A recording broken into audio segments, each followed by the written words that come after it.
नमस्कार, मैं अंजना और आप देख रहे हैं टुडे एक्सप्रेस 24/7। आइए बढ़ते हैं आज की बड़ी खबर की ओर। क्या महाकुंभ में वीआईपी कल्चर ने ली 30 लोगों की जान? क्या सरकार कर रही थी मौतों का इंतजार? आस्था का महाकुंभ 144 साल बाद आने वाले वक्त का खूब प्रचार प्रसार, दुर्लभ संयोग का आकर्षण। महाकुंभ के महाउत्सव में जुट रही भारी भीड़ पर अपनी पीठ थपथपाती सरकार अब जाकर सफलता के मदमस्त नशे से बाहर आई है। अब जाकर सरकार की निंद्रा टूटी है, लेकिन हुजूर जागते जागते बड़ी देर कर दी। बड़ा सवाल, क्या जागने के लिए हादसे का इंतजार किया जा रहा था? महीनों की तैयारी और हजारों करोड़ रुपए का खर्च, करोड़ों श्रद्धालुओं का जुटान, जमीन के एक छोटे से टुकड़े पर मनुष्यों की इतनी बड़ी जुटान की मिसाल दुनिया में कहीं और नहीं। दुनिया के कई मुल्कों की जनसंख्या से भी ज्यादा लोगों का गंगा, यमुना और अदृश्य सरस्वती नदी के संगम तट के आसपास जुटना, छोटी सी चूक किसी बड़ी अनहोनी को न्योता दे सकती है। हुआ भी कुछ ऐसा ही। अमावस की काली रात को भगदड़ मची और कई जिंदगियां स्वाहा हो गई, कई जख्मी हो गए। सरकारी आंकड़े में 30 मौत की पुष्टि हुई है, लेकिन अब भी तमाम लोग अपनों को ढूंढ रहे हैं। मुर्दा घरों में रखी बेजान शरीरों में, तो कभी अस्पतालों के बाहर घायलों में। प्रयागराज महाकुंभ में मौनी अमावस्या के स्नान के दौरान हुई भगदड़ में 30 लोगों की मौत हो गई। अब सरकार ने पूरे मेला क्षेत्र में किसी भी तरह की 4 पहिया गाड़ियों की एंट्री को बैन कर दिया है। वीआईपी पास रद्द कर दिए गए हैं। भीड़ को नियंत्रित करने के लिए गाड़ियों को प्रयागराज जिले की सीमा पर रोका जा रहा है।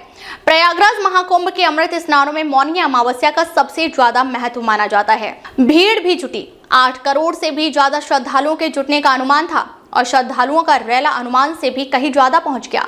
इतनी बड़ी भीड़ को नियंत्रित करना अपने आप में बहुत बड़ी चुनौती होती है। भगदड़ के बाद स्थितियों को और ज्यादा बिगड़ने से प्रशासन ने रोका। यह अच्छी बात है, क्योंकि जहां जश्न समंदर हो, वहां एक छोटी सी लापरवाही भी बहुत ही बड़ी त्रासदी को जन्म दे सकती है। यहां तो त्रासदी घट भी चुकी थी। अब जाकर भीड़ को नियंत्रित करने के लिए सरकार और प्रशासन के स्तर पर तमाम कदम उठाए गए हैं। योगी आदित्यनाथ सरकार ने भगदड़ की न्यायिक जांच के आदेश दे दिए हैं, लेकिन कुछ सवाल के जवाब अभी भी बाकी हैं। हादसे की असली वजह क्या थी, ये तो न्यायिक जांच के बाद ही पता चलेगा। लेकिन सवाल ये है कि जहां करोड़ों लोग जुट रहे हो, वहां आम श्रद्धालुओं की असुविधा को बढ़ाकर वीआईपी स्नान जैसी व्यवस्था क्यों? वीआईपी स्नान के नग्न प्रदर्शन की टीस दिखी। बताया जा रहा है कि प्रशासन का पूरा ध्यान वीआईपी पर था, आम श्रद्धालुओं को उनके हाल पर छोड़ दिया गया था। आरोप है कि पूरा प्रशासन वीवीआईपी की जी हुजूरी में लगा रहा। वीआईपी की भी आस्था होती है, इससे कहां कोई इनकार कर सकता है, लेकिन आम लोगों की कीमत पर वीआईपी ट्रीटमेंट क्यों? अगर हजारों करोड़ रुपए खर्च किए गए, तो वीआईपी लोगों के लिए कुछ ऐसी व्यवस्था क्यों नहीं की गई कि उनके मूवमेंट की वजह से आम श्रद्धालुओं को दिक्कत ना हो? आम श्रद्धालु 15-15, 20-20 किलोमीटर पैदल चलकर स्नान करने पहुंचे और कथित वीआईपी गाड़ियों के रेले के साथ सीधे तट पर पहुंचे। ये तो आम श्रद्धालुओं में रोज खींच और असंतोष पैदा करने वाला है। भगदड़ से 1-2 दिन पहले तक ऐसी खबरें आ रही थी कि पीपे के तमाम पुलों को आम श्रद्धालुओं के लिए बंद कर दिया गया, ताकि कथित वीआईपी अपने वीआईपी पने का प्रदर्शन कर सके। वीआईपी के लिए हेलीपैड की भी तो व्यवस्था की जा सकती थी। वे हेलीकॉप्टर से मेला क्षेत्र पहुंचते और आम श्रद्धालुओं को बिना परेशानी में डाले स्नान आदि करके वे लौट जाते। समस्या ये है कि अपने देश में थोक के भाव में तो वीआईपी है।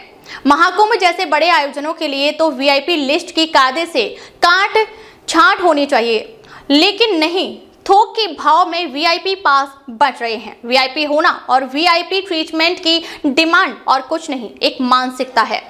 मानसिकता औरों पर रोब जमाने की, मानसिकता खुद को अलग दिखाने की, मानसिकता ये जताने की कि हम राजा हैं, आम श्रद्धालु प्रजा है। प्रजा क्या, कीड़े मकोड़े जो दर्जनों मील पैदल चलकर पहुंचेगी, लेकिन साहब धड़धड़ाते गाड़ियों के साथ पहुंचेंगे, काफिले के साथ पहुंचेंगे। वही मानसिकता की हम तो तुर्रम खान है। ये वैसे ही है जैसे सरकारी सुरक्षा के पाने की हसरत के पीछे सुरक्षा को खतरा से कहीं ज्यादा स्टेटस सिंबल की मानसिकता। खैर, हादसे के बाद सरकार और मेला प्रशासन अब जागता हुआ दिख रहा है। सारे वीआईपी पास रद्द कर दिए गए हैं। पूरे महाकुंभ क्षेत्र में किसी भी तरह की गाड़ियों की एंट्री रोक दी गई है, ताकि भीड़ का प्रबंधन सही हो और श्रद्धालुओं की सुरक्षा सुनिश्चित हो। किसी भी स्पेशल पास के जरिए अब गाड़ियों को एंट्री नहीं मिलेगी। प्रयागराज से सटे जिलों से आने वाली गाड़ियों को जिले की सीमा पर रोका जा रहा है। 4 फरवरी तक शहर में किसी भी 4 पहिया गाड़ी की एंट्री पर बैन लगा दिया गया है।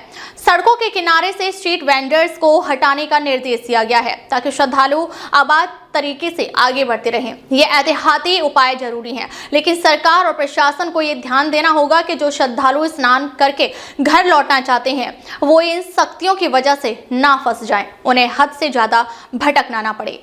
अब तक के लिए बस इतना ही, फिर मिलते हैं एक ऐसी ही बड़ी खबर के साथ। तब तक के लिए नमस्कार और देखते रहिए टुडे एक्सप्रेस 24/7।